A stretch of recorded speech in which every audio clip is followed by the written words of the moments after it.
kailan mo mga balikas, no? Ang pinaka-worst pa yun, gi-appeal pa yun ako ang Ginoo sa akong balikas. Ang manang, sus.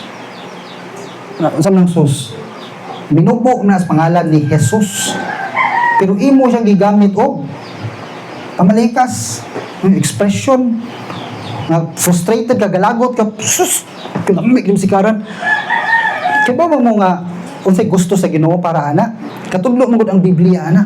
Ang Biblia nag-ingon, ayaw gamita ang pangalan sa Dios sa dili maayo. Gitawag na siya og blasphemy. No? Tablat anag nagbugal-bugal sa Ginoo. Gigamit na to siya sa pamalikas. Nga to pag yung tipunon, Sus, Maria, Joseph. Apilon pag si Mary o si Joseph. Mga balaan man ang tao. Di ka, kano sa man ta musulti ang pulong nga be. Di ba panahon ka nang masuko ta? Natay kalagutan. So panahon og masuko ka, imong ipang bundak di ang pangalan sa Ginoo. Gitawag na siya sa Biblia og blasphemy. Nagbugal-bugal ka sa Ginoo anak, suko ang Ginoo anak. Likaya na nato. Kay Kristohano naman ta. Nasabtan? Oh. Ako po sa una, ingon anak ko sa una. Pero grasya sa Ginoo, sa diyan nakasabot ko, mao din ang gusto sa Ginoo. Dili na nako gamiton ang iyang pangalan sa walay kapuslanan. So man hinahinay ko, usay masipyat pa ko usay, Anaon ba?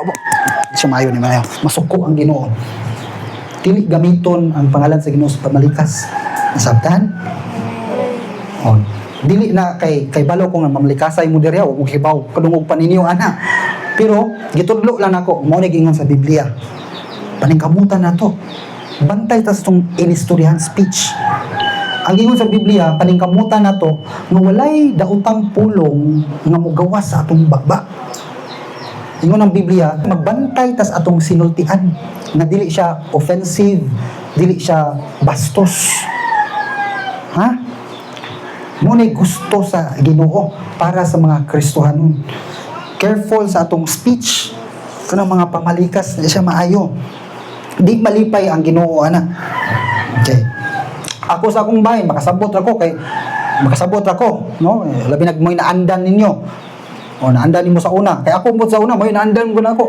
Kanang kusog sa una, layon inuhon ako ng asa pa akong ginikanan, pilon pa na ako. Piste. Ana. Hindi siya maayo ha. Huwag kag nanungulo labi ang tao nga imong ginganaan ba.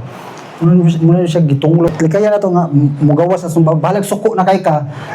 Dili na to pambensyonon ng mga pangalan ha. Dili malipay ang Ginoo ana. Bantay ta sa atong speech.